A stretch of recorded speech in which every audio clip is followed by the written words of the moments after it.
Hello friends मु मधु आम channel मधु tips को स्वागत करुच्ची। खरा दिनिया परिबा मध्यर पोटल प्रायतः समस्त घरे रोषे होता है।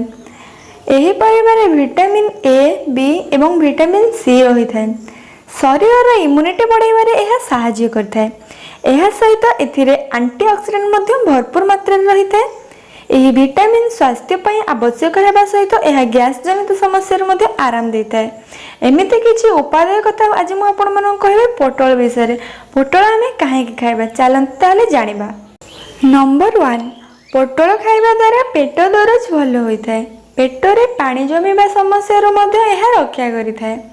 नंबर 2 यह पत्र बहुत उपकारी होता है। यार पत्र तैयारी लेप लगाइबा द्वारा चर्मजनित समस्या मुक्ति मिलता है। नंबर 3 पोटल रे मैग्नीशियम फॉस्फोरस भली पोषक तत्व रही है जहाँ हाड़ को मजबूत करता है।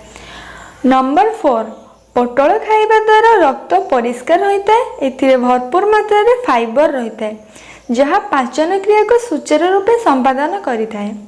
नंबर 5 आयुर्वेद अनुसार गैस हेले पोटल खाइबा द्वारा गैस समस्या दूर होता है।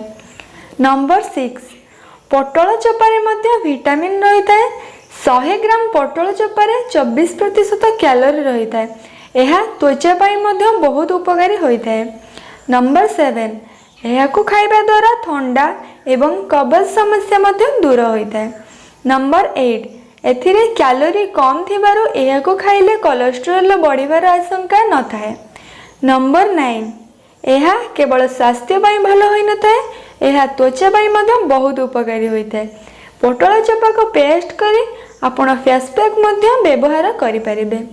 नंबर 10 अनेक भावती पोटल मंजी खाइबा द्वारा गैस एवं कोलेस्टेरोल समस्या होता है, किंतु यार मंजी एभली किसी समस्या सृष्टि करे नहीं।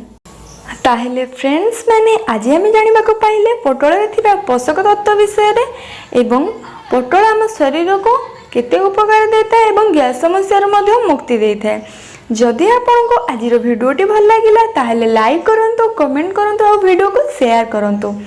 मधु टिप्स को सब्सक्राइब करंतु, पाखरे थिबा बेल बटन को क्लिक करंतु जहाद्वारा नुआ नुआ वीडियो गुडी को अपलोड कले आपण माने प्रथमे देखि परिबे। ताहेले आज पई एतिके रहुची। नमस्कार।